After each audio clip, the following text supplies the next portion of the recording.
नमस्कार विद्यार्थी मित्रांनो, युगांतर अकॅडमीच्या ऑनलाईन प्लॅटफॉर्मवर पुन्हा एकदा तुमचं स्वागत आहे। आज आपण एक थोडासा वेगळा मुद्दा घेऊन आलेलो आहोत की 12वी नंतर म्हणजे 12वीचे रिझल्ट्स आलेले आहेत आणि 12वी पास झाल्यानंतर जर तुम्ही यूपीएससी किंवा एमपीएससीची तयारी करणार असाल तर यामध्ये युगांतर अकॅडमी तुम्हाला कशी मदत करणार आहे या विषयावर आपण चर्चा करणार आहोत। सो 12वी पास झाल्यानंतर जनरली तुमच्याकडे खूप सगळे करियर ऑप्शन असतात, पण या खूप सगळ्या करियर ऑप्शनमधून बरेच विद्यार्थी गव्हर्नमेंट जॉब्ससाठी करियर निवडतात किंवा सरकारी नोकरीची तयारी करण्यासाठीचा करियर निवडतात। आणि मग जर तुम्ही देखील हे ठरवलेलं आहे की मला ऑफिसर व्हायचं आहे किंवा मला यूपीएससी आणि एमपीएससीची तयारी करायची आहे, तर तुमच्यासाठी युगांतर अकॅडमी 12वी पास झालेल्या विद्यार्थ्यांसाठी 3 वर्षाचा ऑनलाईन कोर्स घेऊन आलेला आहे। 3 वर्ष, या 3 वर्षामध्ये तुमचं यूपीएससी किंवा एमपीएससी साठीचं लागणारं फाउंडेशन मजबूत करण्यात येणार आहे। फाउंडेशन म्हणजे पाया, आधार है ना। म्हणजे एमपीएससी किंवा यूपीएससीच्या परीक्षांच्या पहिल्या अटेम्प्ट आधी तुमची कोणकोणती तयारी झाली पाहिजे, या एक्झामची नक्की डिमांड काय असते आणि त्याच्याच बरोबर खूप सगळा वेळ, खूप सगळे पैसे वाया न घालवता लवकरात लवकर सिलेक्शन कसं घेता येईल याचं गायडन्स तुम्हाला या फाउंडेशन बॅचमध्ये मिळणार आहे। हा कोर्स विशेषज्ञांच्या मार्गदर्शनाखाली डिझाइन केलेला आहे। यामध्ये जितकी फॅकल्टीज तुम्हाला गाईड करतील ते सगळे विशेषज्ञ आहेत। विशेषज्ञांचा अर्थ असा की त्यांनी 10 वर्ष कमीत कमी या क्षेत्रात काम केलेलं आहे। यांच्या हाताखालून हजारो विद्यार्थी शिकून गेलेले आहेत। हे ऑथर आहेत, एज्युकेटर आहेत, यांनी यूपीएससीचे इंटरव्ह्यू दिलेले आहेत। ते मार्गदर्शक तुम्हाला मार्गदर्शन करणार आहेत आणि त्याच्याच बरोबर हा कोर्स पूर्णतः ऑनलाईन असणार आहे। ऑनलाईन बॅच आहे। ऑनलाईन बॅच बायलिंग्वल असणार आहे। आठवड्याला 2 सत्र अशा प्रकारे या बॅचचं स्वरूप असणार आहे। पहिले 2 वर्ष ठीक, प्रत्येक वर्षाची स्ट्रॅटेजी डिफरंट असणार आहे। म्हणजे दरवर्षी तुमची लेवल वाढणार आहे, तुमच्या अभ्यासाची, तुमच्या नॉलेजची, तुमच्या ओव्हरऑल पर्सनॅलिटीची लेवल वाढणार आहे। एनहान्समेंट ऑफ स्ट्रॅटेजी इथे तुम्हाला बघायला मिळणार आहे, एनहान्समेंट ऑफ पर्सनॅलिटी तुम्हाला इथे बघायला मिळणार आहे। आणि त्याचबरोबर तुमची एक्झामसाठी लागणारे जे टप्पे आहेत म्हणजे प्रिलिम्स, मेन्स, इंटरव्ह्यू याची तयारी तर केलीच जाणार आहे, पण या पूर्ण परीक्षेच्या पॅटर्नसाठी जे बेसिक फाउंडेशन गरजेचं आहे त्याची तयारी इथे केली जाईल। त्याच्याचबरोबर प्रत्येक वर्षाची सेपरेट स्ट्रॅटेजी कशी स्टेप बाय स्टेप, म्हणजे अगदी झिरोपासून असं मानून की तुम्हाला याबद्दल काहीच माहिती नाही, प्रत्येक विद्यार्थ्याची क्षमता वेगळी वेगळी आहे असं मानून आपण प्रत्येक विद्यार्थ्यासाठी वेगळी स्ट्रॅटेजी देणार आहोत। आणि त्याच्याचबरोबर झिरोपासून सिलेक्शनपर्यंत तुमची तयारी करवून घेतली जाणार आहे। सो यामध्ये पर्सनॅलिटी एनहान्समेंटवर विशेष भर दिला जाईल, कारण ही एक्झाम पर्सनॅलिटीची एक्झाम आहे। तुम्ही काय वाचलं, किती पुस्तकं वाचली, किती पाठांतर केलं, किती तास अभ्यास केला यापेक्षा तुम्ही एका जिल्ह्याचे अधिकारी होऊ शकाल की नाही त्यासाठी तुमच्या क्षमता डेव्हलप करण्याकडे आमचं जास्त लक्ष असणार आहे। आणि त्याच्याचबरोबर वैयक्तिक मार्गदर्शन तुम्हाला दिलं जाईल। 1-to-1 conversation, parents meeting, regular test, general discussion या सगळ्याच्या माध्यमातून प्रत्येक विद्यार्थ्यावर वैयक्तिक लक्ष दिलं जाईल आणि त्याचबरोबर NCERTचा समावेश देखील यामध्ये असणार आहे। सो NCERT बुक्सच्या 2 रीडिंग म्हणजे फर्स्ट रीडिंग पहिल्या वर्षी आणि दुसरी रीडिंग दुसऱ्या वर्षी अशा प्रकारे स्ट्रॅटेजी बनवण्यात आलेली आहे, ज्याचं आपण डिस्कशन आता करूच की प्रत्येक वर्षी म्हणजे जेव्हा तुम्ही कॉलेजच्या पहिल्या वर्षी असाल, फर्स्ट इयर ऑफ कॉलेज, तेव्हा तुमची स्ट्रॅटेजी काय असणार, सेकंड इयर ऑफ कॉलेजची स्ट्रॅटेजी काय असणार आणि फायनल इयर ऑफ कॉलेजची स्ट्रॅटेजी काय असणार याबद्दल मी आता इथे तुम्हाला सांगणारच आहे। पण त्याआधी ही फाउंडेशन बॅच कधी सुरू होणार आहे हेही ऐकून घ्या। सो युगांतर अकॅडमीच्या ॲपवर, हे ॲप आहे युगांतर अकॅडमीच्या ॲपवर रजिस्टर केल्यानंतर तुम्हाला फाउंडेशन बॅच मिळणार आहे ऑनलाईन ठीक। या ऑनलाईन बॅचला जाण्याआधी मेंटरशिप प्रोग्राम दिलेला आहे। मेंटरशिप प्रोग्राममध्ये 40 पेक्षा जास्त व्हिडिओ आहेत, जे 1 तासाचे व्हिडिओ आहेत। 1 तास 2 तास असे व्हिडिओ आहेत, 40 पेक्षा जास्त आहेत। आणि कोणताही विद्यार्थी जे तयारी करत आहे, ज्यांनी तयारी करायचा विचार केलेला आहे, ज्यांना स्पर्धा परीक्षेबद्दल जाणून घ्यायचं आहे, असे विद्यार्थी आणि पॅरेंट्स यांच्यासाठी हे व्हिडिओ बनवलेले आहेत। सो हे ॲप डाउनलोड करायला विसरू नका। हे सगळे व्हिडिओ फ्री आहेत, एकही रुपया शुल्क न घेता मेंटरशिप कार्यक्रम तुमच्यासाठी अवेलेबल केलेला आहे। सो याचा लाभ तर घ्याच। त्यानंतर हे ॲप डाउनलोड केल्यानंतर तुम्हाला फाउंडेशन बॅचमध्ये रजिस्टर करता येईल। फाउंडेशन बॅचची सुरुवात होणार आहे 17 जून 2024 रोजी. ऑनलाईन सेशन असणार आहे. याचा टाइम काय असेल ते तुम्हाला ॲपवर कळवण्यात येईल, त्यामुळे ॲप लवकरात लवकर डाउनलोड करा. ॲप डाउनलोड केल्यानंतर वेगवेगळे कोर्सेस एक्सप्लोर करा, जस्ट फॉर नॉलेज, है ना, फक्त नॉलेजसाठी हे कोर्सेस एक्सप्लोर करा. त्यामध्ये असलेले सेशन्स पहा, सेशनचे टायटल पहा, नोट्स अपलोड केलेले ते पहा. फ्री सेशन जितके आहेत, 100पेक्षा जास्त सेशन ॲपमध्ये फ्री आहेत. 100+ videos are free on app. So या सगळ्याचा लाभ घ्या. ॲपला एक्सप्लोर करा, कम्युनिटीमध्ये जॉईन करा आणि त्याच्याचबरोबर आपले अभिप्राय देखील लिहा. सो फाउंडेशन बॅच कशासाठी आहे? फाउंडेशन बॅच यंग ब्रेन्सना ॲडमिनिस्ट्रेटरमध्ये कन्वर्ट करण्यासाठी जी गरज आहे किंवा ट्रेनिंगची गरज आहे, त्या ट्रेनिंगला पूर्ण करण्यासाठी ही फाउंडेशन बॅच आहे. ठीक. So we are shaping the young brains to become administrators. Okay. आणि मग अशा प्रकारे आपण ही फाउंडेशन बॅच सुरू करणार आहोत. आता फाउंडेशन बॅचमध्ये नक्की कार्यक्रम काय असणार आहे ते तुम्हाला सांगते. सो फर्स्ट इयरच्या स्टुडंटसाठी किंवा पूर्ण 3 वर्ष ही बॅच जी चालणार आहे, यामध्ये स्टेप बाय स्टेप प्रिपरेशन केलं जाईल. म्हणजे फर्स्ट इयरच्या स्टुडंटसाठी, सेकंड इयरच्या स्टुडंटसाठी आणि थर्ड इयरच्या स्टुडंटसाठी अशा 3 वेगळ्या वेगळ्या स्ट्रॅटेजीच्या अंतर्गत तुमचा अभ्यास करवून घेतला जाणार आहे. आणि आमचा प्रयत्न हा असणार आहे की प्रत्येक वर्षी तुमच्या तयारीची लेवल इम्प्रूव्ह होणार आहे. फाईन. आज जर तुम्ही 0पासून तयारी करताय तर एका वर्षानंतर तुम्हाला हे लक्षात येईल की तुम्हाला बऱ्यापैकी गोष्टी लक्षात आलेल्या आहेत. सेकंड इयरला अजून जास्त कळणार आहे आणि थर्ड इयरला तुम्ही प्रॉपर तयारीमध्ये येणार आहात. मग याची प्रिपरेशनची लेवल कशी असणार आहे ते मी तुम्हाला सांगते. आता तुम्ही 12वी पास झाल्यानंतर रिझल्ट आलेले आहेत. आता तुम्ही कॉलेजला ॲडमिशन घेतलेलं आहे. तुम्ही BA, BCom, BSc, इंजिनिअरिंग किंवा कुठल्याही कॉलेजला ॲडमिशन घेतलेलं आहे आणि बॅक ऑफ द माइंड तुमच्या स्वप्न हे आहे की सरकारी नोकरी करायची. तर त्यासाठी फर्स्ट इयरचे जे स्टुडंट असतील त्यांच्यासाठीची स्ट्रॅटेजी काय आहे हे तुम्हाला इथे सांगते. फर्स्ट इयरच्या स्टुडंटसाठी वीकली 2 सेशन असणार आहेत. प्रॉबेबली सॅटर्डे आणि संडे असे सेशन असणार आहेत. हे सेशन 2 ते 3 तासाचे असणार आहेत. म्हणजे 2 तास ते 3 तास रोज अशा प्रकारे 2 दिवस सेशन असणार आहेत. हे सेशन ऑनलाईन असणार आहेत आणि बायलिंग्वल असणार आहेत. इंग्लिश आणि मराठी माध्यम अशा प्रकारे असणार आहेत. फाईन.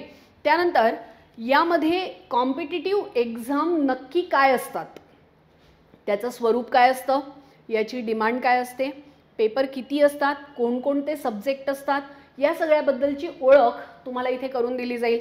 त्याच्याचबरोबर तुम्हाला या परीक्षांचा सिलेबस ॲनालाइज करून दिला जाईल.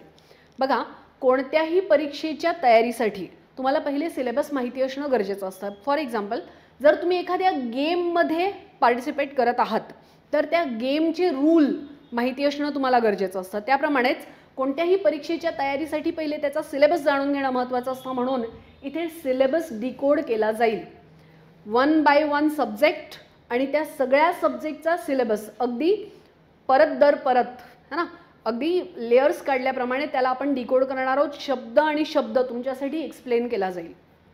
त्याचबरोबर NCERTचं फर्स्ट रीडिंग इथे यावर्षी होईल. म्हणजे पहिल्या वर्षी जर तुम्ही कॉलेजच्या पहिल्या वर्षी फर्स्ट इयर स्टुडंट असाल तर NCERTची कोणती कोणती पुस्तकं पहिल्या वर्षी वाचायची, कशी वाचायची, त्याचं फर्स्ट रीडिंग कसं करायचं, नोट्स कसे बनवायचे, याचं सगळ्याचं एक्सप्लेनेशन तुम्हाला इथे केलं जाईल. डिस्कशन सकट. म्हणजे NCERT पुस्तकांना तुमच्या सिलेबसशी कसं जोडायचं याचं ट्रेनिंग तुम्हाला पहिल्या वर्षी दिलं जाईल. त्यानंतर suggestion for vast reading and discussion. तुम्हाला दर महिन्याला एक वास्ट रीडिंगसाठी पुस्तक सजेस्ट केलं जाईल. यामध्ये बायोग्राफी, ऑटोबायोग्राफी, त्याच्याचबरोबर इतर विषयांची जी विशेष पुस्तकं आहेत ज्याने तुमच्या ज्ञानात भर पडणार आहे असं एक रेकमेंडेशन केलं जाईल तुम्हाला पुस्तकाचं. 1 महिन्यात 1 पुस्तक म्हणजे 12 महिन्यात 12 पुस्तकं. आणि ही पुस्तकं फक्त तुम्ही वाचायची नाहीत तर यावर आम्ही डिस्कशन देखील करणार की तुम्हाला त्या पुस्तकातून काय कळलं, है ना. यावर 1 to 1 डिस्कशन होईल की त्या पुस्तकातून आपल्याला UPSCसाठी काय घ्यायचं आहे आणि कशा प्रकारे त्याचा उपयोग कोणत्या पेपरमध्ये होणार आहे हे तुम्हाला सांगितलं जाईल. आणि त्याच्याचबरोबर न्यूजपेपरचं डिस्कशन दर आठवड्याला घेतलं जाईल. सो न्यूजपेपर वाचण्याची सवय लावणं हे एक महत्त्वाचं टार्गेट या बॅचच्या माध्यमातून आहे. न्यूजपेपर वाचताना त्या न्यूजपेपरमधून नक्की काय घ्यायचं, है ना, कोणते न्यूजपेपर वाचायचे, एक्झामसाठी कोणत्या न्यूज महत्त्वाच्या असतात, या सगळ्यावर काम केलं जाईल या कोर्सच्या माध्यमातून. त्याचबरोबर अकॅडमिक ॲक्टिव्हिटीज जसं डिबेट कॉम्पिटिशन, एसे रायटिंग, पेंटिंग्स, है ना, त्याच्याचबरोबर वक्तृत्व स्पर्धा, या सगळ्या स्पर्धा घेतल्या जातील. कधी कधी गेट टुगेदर देखील केलं जाईल, झूम सेशन्स घेतले जातील, ॲपवर लाईव्ह सेशन घेतले जातील, है ना. आणि त्याच्याचबरोबर तुमचं स्टेज डेअरिंग वाढवण्याची कार्य इथे केली जातील. त्याचबरोबर जनरल नॉलेज. आता बघा, ॲनालिसिस करण्याआधी कॉन्टेंट बिल्डिंग महत्त्वाचं आहे. सो जनरल स्टडीजकडे जाण्याआधी जनरल नॉलेज इम्प्रूव्ह करण्यावर आपलं भर असणार आहे.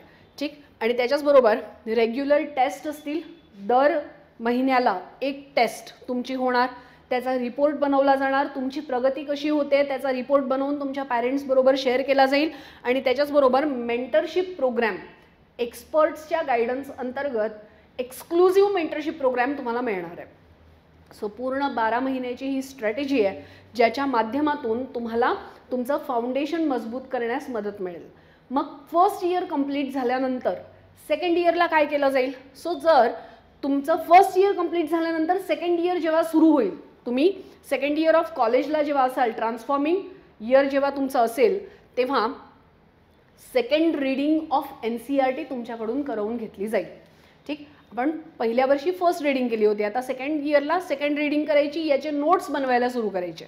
NCERTच्या 6वी ते 12वी सोशल सायन्सच्या सगळ्या पुस्तकांचे नोट्स बनवण्याची सुरुवात इथून आपण करणार आहोत. आणि त्याच्यानंतर मग जनरल स्टडीज आणि ऑप्शनल सब्जेक्ट कोणकोणते असतात, कोणते पेपर असतात, किती पुस्तकं असतात, कोणकोणते सब्जेक्ट आहेत, त्यातून तुम्हाला काय निवडायचं आहे, जनरल स्टडीजची तयारी कशी करायची, याचं एक इंट्रोडक्शन, अगदी बेसिक लेवलचं GS आणि ऑप्शनल सब्जेक्टची तयारी इथून करून घ्यायला सुरू करणार. त्यानंतर कॉन्टेंट एनरिचमेंट प्रोग्राम. आता तुम्ही मागच्या वेळेला जे जनरल नॉलेज शिकलेले आहात मागच्या वर्षी, त्या जनरल नॉलेजला जनरल स्टडीजशी कसं जोडायचं, ऑप्शनल सब्जेक्टमध्ये जनरल स्टडीजला कसं यूज करायचं, या सगळ्याची ट्रेनिंग तुम्हाला इथे दिली जाईल सेकंड इयरला. आणि त्याच्यानंतर मग यावर देखील टेस्ट होतील, रेग्युलर टेस्ट, प्रोग्रेस रिपोर्ट आणि पॅरेंट्स मीटिंग तुमची रेग्युलर असेल. त्यामुळे एक चेक अँड बॅलन्सची सिस्टम राहील की तुमचे विद्यार्थी किंवा तुम्ही जे करताय ते तुमच्या पालकांना माहिती असायला पाहिजे, म्हणून प्रोग्रेस रिपोर्ट नियमित बनवले जातील. त्याच्याचबरोबर मेंटरशिप प्रोग्राम जो मागच्या वर्षीपासून आपण सुरू केलेला आहे तो यावर्षी देखील कंटिन्यू राहणार आहे. म्हणजे एक मेंटर, प्रत्येक विद्यार्थ्याला एक mentor, separate mentor for separate student, अशा प्रकारे 1 by 1 मेंटर तुम्हाला मिळणार आहेत. आणि तुम्ही तुमच्या मेंटरशी व्हॉट्सॲपवर, कॉलवर, टेलिग्रामवर बोलू शकता, चर्चा करू शकता, तुमचे डाऊट्स विचारू शकता, तुम्ही काय वाचताय, काय लिहिताय ते त्यांना सांगू शकता. अशा प्रकारे तुम्हाला through out the year mentors मिळणार आहेत. त्यानंतर जेव्हा तुम्ही तिसऱ्या वर्षाला याल, फायनल इयर, हे तिसरं वर्ष अतिशय महत्त्वाचं असणार आहे. कारण जेव्हा तुम्ही तिसऱ्या वर्षाला अपियरिंग असता तेव्हा तुम्ही UPSCचा अटेम्प्ट देऊ शकता. ठीक. आणि मग तिसरं वर्ष अपियरिंग असताना अटेम्प्ट द्यायचा की नाही हे तुमच्या तयारीनुसार ठरवलं जाईल. तिसरं वर्ष कंप्लीट झाल्यावर अटेम्प्ट द्यायचा का हे देखील ठरवलं जाईल. आणि मग या तिसऱ्या वर्षाला, थर्ड इयर ऑफ कॉलेजमध्ये आपली तयारीची लेवल थोडीशी अजून इंटेन्स होणार आहे. ठीक. मग यावेळेला काय केलं जाईल की तुम्हाला डेली सेशन्स प्रोव्हाइड केले जातील. आता तुम्हाला आठवड्यातून 2 वेळा नाही, आता तुम्हाला रोज सेशन प्रोव्हाइड केले जातील, ज्यामध्ये जनरल स्टडीज पेपर 1, 2, 3, 4 कव्हर केलं जाईल, ज्याची इंट्रोडक्शन आपण फर्स्ट इयरपासून पाहतोय. पहिले GK, मग GS आणि ऑप्शनल यांचे आपण काय केले होते, इंट्रोडक्शन घेतले होते. आता याची इंटेन्सिव्ह तयारी करायची आहे थर्ड इयरला. आणि त्याच्याचबरोबर complete coverage of essay writing paper, निबंध लेखनाच्या पेपरचा कंप्लीट कव्हरेज इथे बघायला मिळेल. म्हणजे की 250 मार्काचा जो पेपर आहे, 250 मार्काचा जो निबंधाचा पेपर आहे, याचे वेगवेगळे सब्जेक्ट, वेगवेगळे टाईप एसे एनरिच करण्यासाठी जे काही कॉन्टेंट पाहिजे असेल त्या सगळ्यावर भर दिली जाईल. आणि त्याच्याचबरोबर सेशन्स फॉर ऑप्शनल सब्जेक्ट तुमच्या तिसऱ्या वर्षापासून सुरू होतील. ठीक. Regular session for optional subject जो तुमचा 500 मार्काचा ऑप्शनल असणार आहे, 1000 मार्कांचा GS असणार आहे, 250 मार्कांचा एसे रायटिंगचा पेपर, म्हणजे 1750 मार्काची पूर्ण तयारी तुमच्या थर्ड इयरला करवून घेतली जाईल. त्याच्याचबरोबर sessions for CSAT will be covered. प्रिलिम्सच्या एक्झाममध्ये तुम्हाला CSATचा पेपर असतो. सो सिव्हिल सर्व्हिसेस ॲप्टिट्यूड टेस्टच्या या पेपरमध्ये रिझनिंग, मॅथमॅटिक्स, कॉम्प्रिहेन्शन यावर भर दिला जातो. याची तयारी तुम्हाला 3rd इयरपासूनच करायला मिळेल आणि त्याच्याचबरोबर तुम्हाला बेसिक टू ॲडव्हान्स आन्सर रायटिंगची प्रॅक्टिस करून घेतली जाईल. मग यामध्ये इंट्रोडक्शन रायटिंगचे प्रकार, कन्क्लुजन रायटिंगचे प्रकार, मेन बॉडी फॉर्मॅटिंग, हे सगळं काही 3rd इयरपासून शिकवायला सुरू केलं जाईल. त्यानंतर पूर्ण वर्षभर तुम्हाला टेस्ट मिळणार आहेत, ज्यामध्ये 50 टेस्ट डिस्क्रिप्टिव्हचे असणार आहेत आणि 50 टेस्ट ऑब्जेक्टिव्ह स्वरूपाचे असणार आहेत, है ना. आणि त्याच्याचबरोबर मेंटरशिप प्रोग्राम जो आपल्या पहिल्या इयरपासून सुरू आहे, 1st इयरपासून लास्ट इयरपर्यंत complete throughout the course तुम्हाला मेंटरशिप प्रोग्राम मिळणार आहे. तुमचे मेंटर्स तुम्हाला स्टेप बाय स्टेप गाईड करत जाणार आणि अशा प्रकारे तुमच्या तयारीची लेवल वाढत जाणार आहे. सो पहिल्या वर्षापासून जे 0पासून तुम्ही सुरुवात केली होती, अगदी सुरुवातीपासून सुरू केलं होतं, ते 3rd इयर संपता तुमचं UPSCचं कंप्लीट प्रिपरेशन झालं असेल आणि फायनल इयरचा रिझल्ट यायच्या वेळी तुम्ही अटेम्प्ट घेऊ शकता UPSCचा, याची आम्ही काळजी घेणार आहोत. म्हणजे अगदी 21व्या वर्षापासून तुम्ही कॉम्पिटिटिव्ह एक्झाम्समध्ये एंट्री कराल आणि पहिल्या 2 अटेम्प्टमध्येच तुमचं सिलेक्शन कसं होईल याची आपण पूर्ण तयारी करणार आहोत फाउंडेशन बॅचच्या माध्यमातून. Always remember, the best way to predict your future is to create it, है ना. काहीतरी स्वप्न आपण बघतो तर खरं, पण जर त्याच्यासाठी कार्य केलं गेलं नाही, फक्त स्वप्न बघण्याने स्वप्न पूर्ण होत नसतात, तर ती पूर्ण करण्यासाठी कार्य करावं लागतं. स्ट्रॅटेजिक कार्य केलं आपण, योग्य पद्धतीने योग्य रणनीती अनुसार जर कार्य करत गेलो, तर 3 वर्षात UPSCची MPSCची पूर्ण तयारी तुमच्याकडून आम्ही करवून घेऊ. अँड आय होप की या जर्नीमध्ये तुम्ही सामील व्हालच आणि त्याचबरोबर आमच्याबरोबर अभ्यास करून तुम्ही तुमची पोस्ट सिलेक्ट कराल. Thank you so much for watching the session guys. आणि त्याचबरोबर या कोर्सची फीज किती आहे, या कोर्सची अजून माहिती जर तुम्हाला हवी असेल की नोट्स कसे मिळतील किंवा टीचर्स कोण असतील, हे सगळं जर तुम्हाला माहिती करून घ्यायचं असेल, तर तुम्हाला हे जे पोस्टर इथे देण्यात आलं होतं, या पोस्टरमध्ये दिलेले हे जे नंबर्स आहेत, फोन नंबर्स, या फोन नंबर्सवर कॉल करायला विसरू नका. प्ले स्टोअरमध्ये जा, ॲप डाउनलोड करा, कम्युनिटी एक्सप्लोर करा, ॲप एक्सप्लोर करा आणि त्याच्याचबरोबर वेगवेगळे जितके कोर्सेस आहेत ते सगळे बघा, है ना. आणि त्याच्याचबरोबर जर तुम्हाला या सेशन्सना जॉईन व्हायचं असेल, एनरोल करायचं असेल, तर नक्की कॉल करा, व्हॉट्सॲप करा, कनेक्टेड राहा. युगांतर अकॅडमी पुण्याला सदाशिव पेठेत ऑफलाईन आहे. सो जर तुम्ही पुण्यात राहत असाल तर व्हिजिट करा, जर तुम्ही पुण्याच्या बाहेर राहत असाल तर फोन करा, पण कनेक्टेड राहा. Thank you so much for watching the session guys and have a good day ahead.